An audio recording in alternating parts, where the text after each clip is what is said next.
Taurus, tignan natin kung ano yung mensahe para sa'yo. Keep in mind na ito ay general reading lamang, kaya hindi po lahat makaka-resonate. Kaya pakilawakan ng isipan. Pwede nyo rin naman pong panoorin yung inyong other signs, Moon, Rising, and Venus. Huwag lang kayo sa sun sign po ninyo mag-focus.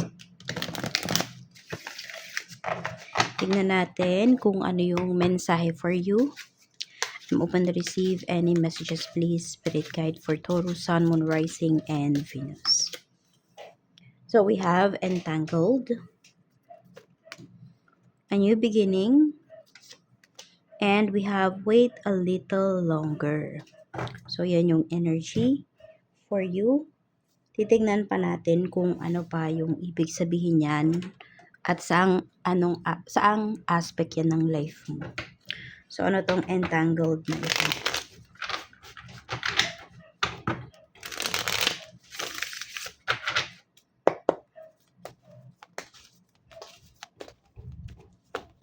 We have Ace of Cups. We have the Empress. Okay, so pwedeng ito ay, yung tiwala mo towards other people or sa isang certain na tao. Pwedeng mas ahead po ito sa'yo. Okay, mahal mo yung tao na yon, pero pwedeng sa ginagawa at sinasabi niya, nawawalan ka ng trust towards that person. Or dahil sa mga naririnig mo about sa tao na yon. I don't know kung kayo, Taurus, ay kayo yung breadwinner. Okay, so pwedeng may mga nare-receive kayo na hindi magandang balita pagdating sa family mo. Sabihin natin specifically sa mother mo o kaya sa asawa mo. Kung ikaw ay lalaki, okay, sa asawa mong babae, may naririnig ka na mga balita about sa kanya. Bakit ka nagda-doubt? Okay, pwede kasi na naapektuhan ka ng mga sinasabi ng mga tao na yon or yung mga nakikita mo towards dito sa taong to. Pwede rin kasi na may history na niloko ka ng tao na to. Okay, pwedeng niloko ka niya about, romantically, niloko ka ng tao na to financially, or basta meron siyang nilihim sa'yo at pwedeng ginagawa niya yun ulit. Kaya nagkakaroon ka ng doubt dito. Oo, may feelings. Oo, mahal mo yung tao na yun, pero hindi mawaglit sa isipan mo yung mga nakikita mo na signs. Yung mga sinasabi about sa'yo towards dito sa tao na to. Tignan natin ano tong new beginnings na ito. We have 9 of Swords. We have the Hierophant. So merong may nai-stress pa kasi may magpapakasal, or nagda-doubt pa kayo towards dito sa nagdadalawang isip kayo dito sa pagpapakasal. Ayan, sa pagle-level up, some of you naman hindi ito pagpapakasal sa pagle-level up ng relationship. Taurus, meron ka nga yata talagang trust issues.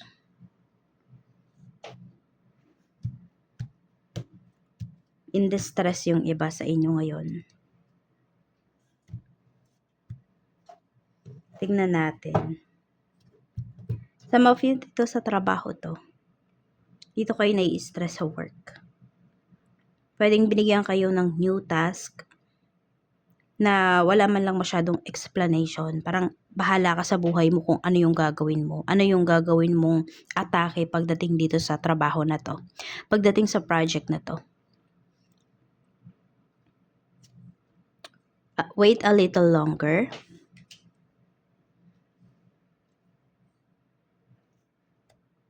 And we have 4 of Wands. So, more on about stability ito, about sa pagkakaroon ng pamilya.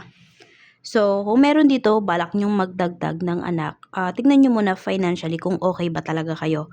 Huwag kayo masyadong magpadala dito sa inyong emosyon na dahil gusto nyo na dagdagan kahit na hindi po kayo ready. Pwedeng hindi kayo ready emotionally, or hindi kayo ready physically, at hindi kayo ready financially, pero emotionally ready pa lang kayo.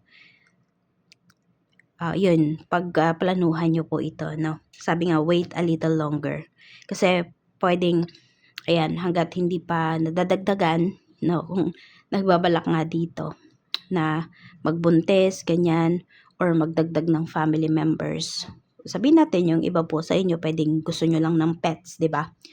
So, kung bibili kayo or meron kayong kakilala na magbibigay ng sabihin natin ng kitten o kaya ng dog sa'yo, ng puppy. So, pag-isipan mo muna na wag ka basta-basta oo. Kasi pwedeng mamaya hindi ka naman pala financially ready at mayroong mga pangangailangan yung ibibigay sa'yo na yon or yung paparating. So, mamamroblema ka dito. Pero kung maghihintay ka, pwede pong, ayan, may mga good news pa ba na paparating para sa'yo. Mas mapapaghandaan mo po ito. Kaya wag, ayun, maging patient ka, a little patient ka rito. Tignan natin kamusta yung emosyon mo talaga ngayon. Nag-iisip, nag-overthink talaga yung pinapakita rito. So, pwede nga sabi ko, di ba, meron kayong trust issues talaga rito. Di kayo naniniwala sa mga sinasabi ng mga tao sa paligid po ninyo. Pero nandun yung napapaisip kayo. Kaya naapektuhan din kayo somehow ng mga sinasabi na yon. Whether meron yung concrete evidence or sabi-sabi lang, hearsay lang. He said, she said lang, ganyan. We have King of Cups. Ito naman yung emotions. So, sa emotion naman, trying na pigilan, trying na more on i-control yung inyo pong nararamdaman. Pwedeng nandoon yung eagerness, yung desire, pero napipigilan mo siya. Kasi nga, naharangan itong pag-overthink mo, yung pagkawala ng ng trust. Spiritual health naman, kamusta? We have the moon. Even yung inyo pong spiritual health, hindi siya okay. Pwedeng may mga beliefs kayo, may mga practices kayo, Taurus, na hindi nyo na talaga 100% pinaniniwalaan. Hindi ko alam kung na-disappoint kayo. Yung ganyan. Okay, pwedeng ganito. So, marami sa inyo dito, nanonood kayo ng mga tarot readings. Sige, wag na nating layuan. Dito na lang sa readings natin. Pwedeng sabihin natin, nitong mga nakakaraang buwan, okay? O nakakaraang araw, masasabi mo na nakaka-relate ka doon sa mga readings natin. Pero, pwedeng 2 consecutive days, weeks na, ganyan. Basta, hindi ka na nakaka-resonate. So, parang nagdududa ka na para sa'yo ba talaga yung mga sinasabi, or nagdududa ka na dapat pa ba akong manood, dapat pa ba akong maniwala, yung tipong ganyan. No, so you are in doubt. Yan, we have the moon. So meron ka ding mga pinapractice na hindi na talaga, alam mo yun, hindi na siya align sa mga nangyayari sa life mo, sa mga pinaniniwalaan mo rin. Yan. So review mo to. Kasi pwedeng block din to sa'yo nakakasagabal din to sa'yo. Or sabihin natin, baka nagiging isa pa to sa alalahanin mo, yung ganyan. So, tingnan natin, blessings na paparating for you. We have 9 of Pentacles. So, meron dito, makasesecure po kayo ng, ayan, a big amount of money ito. Oo. So, pwedeng ito po, some of you kung meron health issues, so pwedeng kung meron kayong binabayaran, di ba, about health insurance, mga ganyan, or agency. Kunwari, nagbabayad kayo ng PhilHealth. So, kahit pa paano, yung iba sa inyo, no, is mababawasan po itong bayarin po ninyo. Meron naman talaga rito, makakakuha kayo ng malaking halaga. Okay? Depende na lang to kung may mga ininvest nga po kayo nitong mga nakakaraang taon, ganyan. So, pwedeng makuha nyo na po yung investment na yon. And meron din pala magli-leave dito. Pwedeng dahil kapapanganak lang. So, pwedeng maternity leave. Yung iba po sa inyo, yan yung makuha ninyo. Ang maternity benefits. Or, yun, leave with pay for some of you. Depende yan sa company nyo at kung nasaan ba kayong bansa. We have the Hermit. So, knowledge yung nakikita ko rito. Okay, may nagre-review ba? May magte-take ba ng exam? So, Taurus, kung ikaw yan, or pwedeng anak mo to, or basta kung sino man yung kakilala mo, malapit lang to sa'yo. Sabihan mo, kung kaya mong sabihan na wag nang wag mag-doubt sa sarili niya. Wag masyadong mag-overthink kasi pinapakita rito, ma-absorb naman niya almost 80 to 90% nung ni-review niya or yung review mo. Kaya makakapasa ka dito sa exam na ito or pwedeng interview po ito. We have 6 of Wands. So, marriage, yung pinapakita rito. So, meron nga po ikakasal talaga, meron pinapakitang energy dito. Meron naman, kung kayo po ay nagkakaroon ng problema ng asawa mo, maayos po ito. So, hindi siya mauuwi sa hiwalayan. So, I don't know kung blessing ba yon para sa'yo or hindi. Pero, ayan, sa blessings siya lumagay. Check pa natin, kamusta naman yung energy ng mga makakasalumuha mo today, yung pinakamalakas. We have 8 of Swords. So, maraming mga nagbubulag-bulagan, ganyan. Mapapansin mo yung mga tao sa paligid mo. Yes, meron dyan mga balisa. Hindi sila mapakali, no? Yun eh, yung balisa. Parang oo lang sila ng oo sa mga bagay sa paligid nila kahit na alam na nilang mali. So, may mga kinakatakot po sila. Ganyan. Oo. Nagiging sunod-sunuran, ganyan yung pinapakita. So, pwedeng ito ay, yes, pwedeng makakasalumuha mo talaga yung mga tao na yan. Or, yan yung mga manonotice mo doon sa mga nababasa mo, sa mga news feeds mo, yung ganyan, sa news feeds mo, sa social media account mo. Tingnan natin sa work, we have the Magician. Meron tayo ditong the Star. Meron tayong 9 of Wands. So, sa trabaho naman, pinapakita po dito kung ano man yung hindi pagkakaunawaan, kung ano man yung mga kailangang matapos sa work, matatapos po talaga siya. We have the World. Meron lang dito, pinapakita din Taurus, no? Meron kayong mga kasamahan sa trabaho. Pwedeng yung mga kasamahan mo sa work, galing kayo sa iba't ibang probinsya. Meron din naman po dito, iba-ibang lahi yung mga kasamahan mo sa work. So, wala namang pinapakita rito na negativities pagdating sa trabaho ngayon. So, pwedeng focus nyo lang talaga lahat, kayo ng mga coworkers mo, is trabaho kung trabaho. Sa negosyo naman, tignan natin kung kamusta yung negosyo mo kung mayroon. So, we have the Hanged Man. Meron tayo ditong Queen of Pentacles. So, nakikita ko dito maganda yung smooth ng inyong sales ngayon pagdating dito sa negosyo. We have Knight of Pentacles. Ang bilis nga, pag naglabas ka ng pera, okay, pag namuhunan ka, ang bilis niyang babalik. We have 2 of Pentacles. And some of you, pwedeng, hindi ko alam kung may 2 branches na ba kayo pagdating sa negosyo. Or sinasabi rito, maglagay pa kayo ng iba pa, sabihin natin, kasi diba holiday season ngayon. I don't know kung holiday season yung nga ito mapanood. Pero pwedeng may event or sabihin natin season ngayon ng business mo. So, sulitin mo siya. Maglagay ka ng, sabihin natin, table sa ibang lugar. Yung tipong ganon. Oo. Yung parang kiosk, ganyan po, no? So, try mo yon kasi dagdag daw yan source of income. Check natin yung mga clients mo. We have the Lovers. So ayan po marami kang mga kliyente ngayon. We have Justice. Very honest yung mga clients mo. Whether positive or negative yung feedbacks nila pagdating dito sa iyong negosyo, sasabihin talaga nila yan sa'yo. Yung negative feedbacks na to, meron dyan negative talaga. Yung parang namimintas lang. Pero meron dyan po, constructive criticism yung ibibigay nila sa'yo. So, pakinggan mo yon, tignan mo. Huwag kang panghihinaan ng loob kapag negative yung nabasa mo na feedback or sinabi sa'yo. Taurus, okay?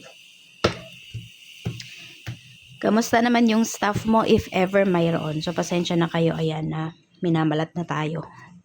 So, we have Page of Pentacles.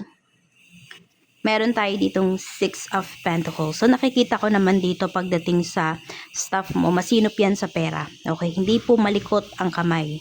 mapagkakatiwalaan nyo. Pero syempre, maging strict pa rin po kayo, ano.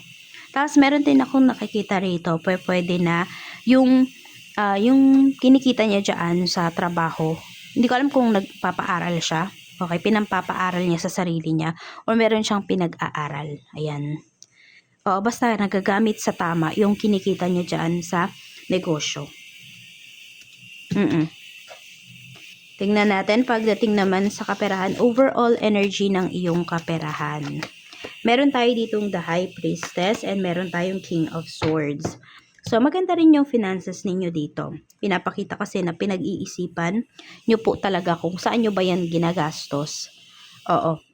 Maingat po kayo pagdating sa kaperahan sa inyong either pumapasok man na pera yan or pumapasok na pera or lumalabas na pera, pinag-iisipan nyo po. Pinaplano nyo talaga. Taurus. Ayan. So, kung hindi nyo pa to ginagawa, ayan, maging maingat po kayo sa inyong kaperahan. Kahit sabihin natin, may natira kayong 500. Yung 500 na yung kung madiskarte kayo, diba? Pwede nyo pa yung mapalago. Walang imposible. Tignan natin, ano pa yung mensahe pagdating naman sa love life. We have 3 of Swords. Merong broken hearted dito. Or nasasaktan ka sa mga choices ng person mo ngayon. Parang hindi mo matanggap yung mga decisions niya. Nagde-decide yung person mo na pwedeng yun nga, hindi ka niya kinoconsult. Hindi siya nang hingi ng suggestion sa'yo. Pwedeng nagugulat ka na lang na yun na pala yung decision ng person mo. Meron dito pwedeng nafe-feel mo na parang, teka, parang nagiging mukha akong tanga. Kasi meron na palang decision pero hindi ko alam. We have Page of Cups. Meron tayo ditong 8 of Cups. You see? Ayan, oh. So, pwedeng parang pag may sinasabi sa'yo yung person mo, puro pahapyaw lang yung sinasabi niya sa'yo. Tapos ito, tumatalikod siya, oh. Pwedeng kapag may problem kayo, alam mo yung energy dito, parang hindi kanya sineseryoso. Hindi siya nakikinig sa'yo. Ganyan.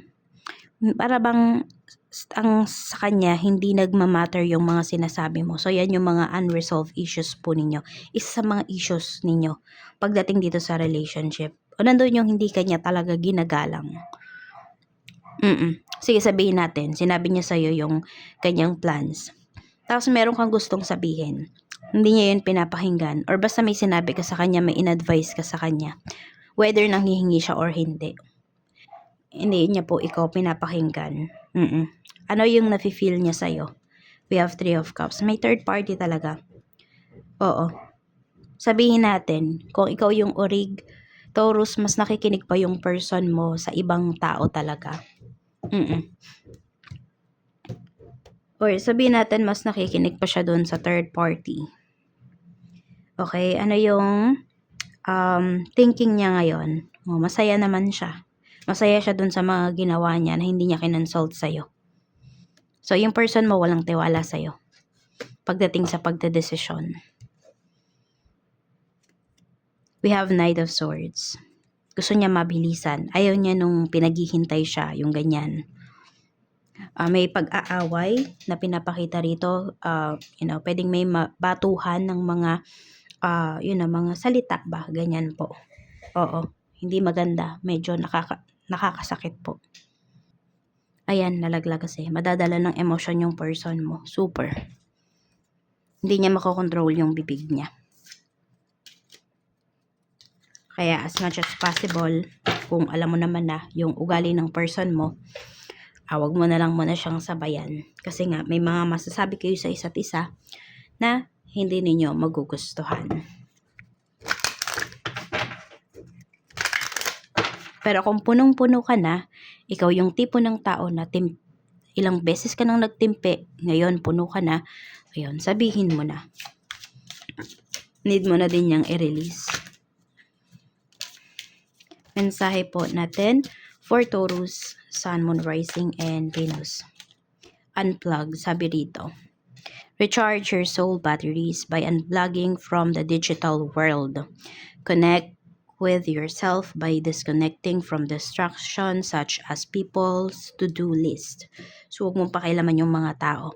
Ako, nakaka-distract na sa'yo yung mga nakikita mo sa social media, ganyan. Okay, pwedeng nakikita mo, meron dito, nagmamalaki pa yung mga taong nanakit sa'yo, kung ano-ano yung pinopost, pwedeng sinisiraan ka, block mo na sila, or deactivate ka ng accounts mo kung yan yung kinaka-stress mo. Isa yan sa mga kinaka-stress mo. Tapos may mga tao dito, hayaan mo sila kung ano yung gusto nilang gawin. Kung ano man yung problema nila, hayaan mo sila na isolve yun. Take a stroll. The best way to generate fresh and innovative ideas is to balance the virtual and natural worlds. The birds in the trees have just as much to teach you as the internet. So yun nga, 'di ba? Yung 500 mo nga. Yung sinasabi ko kanina, pwede mo yung mapalago. Pagiging innovative. Pagiging madiskarte mo. Okay? So, maraming ituturo sa'yo yung, kunwari, yung 500 pesos mo na natitira na yan. So, ayan lang po yung mensahe para sa'yo. Maraming salamat. Mag-iingat ka and more blessings to come.